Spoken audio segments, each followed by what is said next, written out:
Big TV భక్తి సమాచారం WhatsApp ఛానల్లో జాయిన్ అవ్వండి. అన్ని విశేషాలు ఎప్పటికప్పుడు తెలుసుకోండి. అందరికీ నమస్కారం. Welcome to big TV. ఎన్నో ఆధ్యాత్మిక ప్రశ్నలకు సమాధానం చెప్పడానికి ఇప్పుడు మనతో పాటు ఆధ్యాత్మిక గురువులు, జ్యోతిష్య పండితులు బ్రహ్మశ్రీ సుభాష్ శర్మ గురుగారు మనతో పాటు ఉన్నారు. ఆయనతో మాట్లాడతాం. నమస్కారం గురుగారు. గురుగారు, వినాయక చవితి అంగరంగ వైభవంగా జరుపుకుంటూ ఉంటాం, కానీ ఈసారి మాత్రం గ్రహణం ఏర్పడింది. మరి వినాయక చవితికి గ్రహణంకి ఏమన్నా ఇబ్బంది పడే అంశాలు ఏమన్నా ఉన్నాయంటారా? తప్పకుండా తెలియజేస్తానమ్మా. ముందుగా ప్రేక్షకులందరికీ శ్రీమాత్రే నమః, శ్రీ గురుభ్యో నమః. ఓం జ్ఞాని నామ్నపి చేతాంసి దేవి భగవతి హిస బలాయ కృష్యమోహాయ మహామాయ ప్రయశ్చతి. నిజానికి వినాయక చవితికి అంటే మనకు ఈ వినాయక నిమజ్జనానికి, గ్రహణానికి చాలామంది సందేహపడుతూ వస్తున్నారు. అయితే మనకు వినాయక నిమజ్జనం అనేటటువంటిది అనంత చతుర్దశికి ఒకరోజు ముందుగా చేసుకునేటటువంటి ఆనవాయితీ ఉన్నటువంటి విధానం, కట్టుబాట్లు, పద్ధతులు మనకి ఏర్పడినాయి. అయితే మనకు గ్రహణ సమయం అనేటటువంటిది వచ్చేసేసి సెప్టెంబర్ 7వ తారీఖు రోజున గ్రహణము.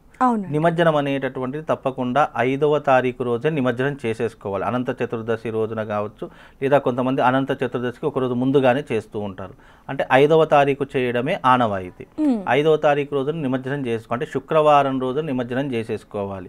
ఎందుకంటే గ్రహణం సమయం ముందుగా ఉంది కాబట్టి, గ్రహణ వేదకాలం కూడా ప్రారంభమవుతుంది కాబట్టి, అనంత చతుర్దశి వ్రతాలు ఉంటాయి కాబట్టి అనంత చతుర్దశికి ఒకరోజు ముందుగా మనం వినాయక నిమజ్జనం చేసుకోవాలి.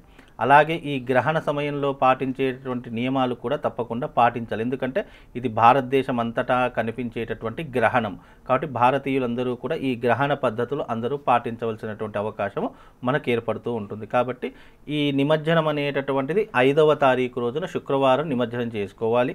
తప్పకుండా గ్రహణం 7వ తారీఖు కాబట్టి 7వ తారీఖు ప్రతి ఒక్కరూ దానికి సంబంధించినటువంటి నియమాలు తప్పకుండా పాటించాలమ్మా. గురుగారు, చాలా మటుకు చూసుకుంటే నిమజ్జనాలు అంటే ఇప్పుడు 5వ తారీఖు నిమజ్జనాలు ఎక్కువగా ఉంటాయి కాబట్టి చాలా మంది 6, 7వ తారీఖు కూడా నిమజ్జనాలు చేస్తూ ఉంటారు.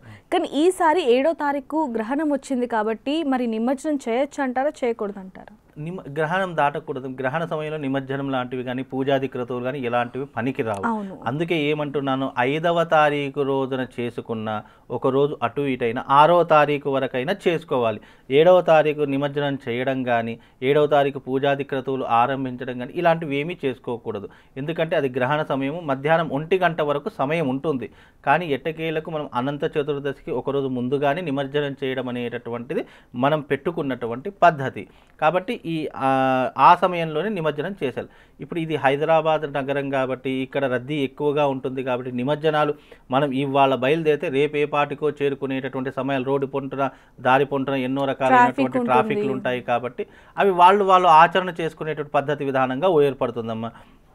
కాబట్టి వీలైన తొందరగా 5వ తారీఖు మీరు బయలుదేరి 6వ తారీఖు వరకు వేసుకున్నా కూడా పెద్ద నష్టమేం లేదు. కాకపోతే 5వ తారీఖు వరకు మాత్రం నిమజ్జనం చేసుకోవాలి. వీలైనంత వరకు మట్టి గణపతులు ఏవైనా ఉన్నాయి అంటే అక్కడే నిమజ్జనం చేసుకోవడం చాలా ఉత్తమము.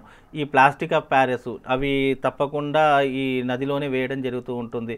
కాబట్టి అలాంటివి ఏమైనా ఉంటే మ్యాక్సిమం 5వ తారీఖు వరకు కంప్లీట్ చేసుకోండి. 6వ తారీఖు 7వ తారీఖు వరకు అయితే అస్సలు వెళ్లకుండా ఉంటే చాలా మంచిది. ఎందుకంటే గ్రహణ సమయం కాబట్టి దానికి తగు జాగ్రత్తలు పాటించాల్సినటువంటి పద్ధతులు మనకు ఉన్నాయి కాబట్టి దాని దృష్ట్యా అందరూ కూడా 5వ తారీఖు వరకే మీరు నిమజ్జనం అనేటటువంటిది చేసుకోండి. మామూలు పల్లెటూరులో అయితే దగ్గరలో ఉంటుంది, అది ఒక 4-5 గంటల్లో అయిపోతుంది. కానీ ఇది సిటీ కాబట్టి, ఇక్కడ హైదరాబాద్ పట్టణం కాబట్టి ఈరోజు బయలుదేరితే రేపు ఏ పాటికో అక్కడ మనకు పర్మిషన్ దొరుకుతుంది, అక్కడ వేయడానికి అనుమతి దొరుకుతుంది. ఆ క్రేన్లు అవన్నీ నానా రకాల హంగామా ఉంటుంది. కాబట్టి అది మీరు సమయ దృష్టి పాలన చేసుకొని సమయాన్ని మీరు అనుసరించి చేసుకుంటే గనక చాలా బాగుంటుందమ్మా. ధన్యవాదాలు. For more videos like this, subscribe Big TV channel.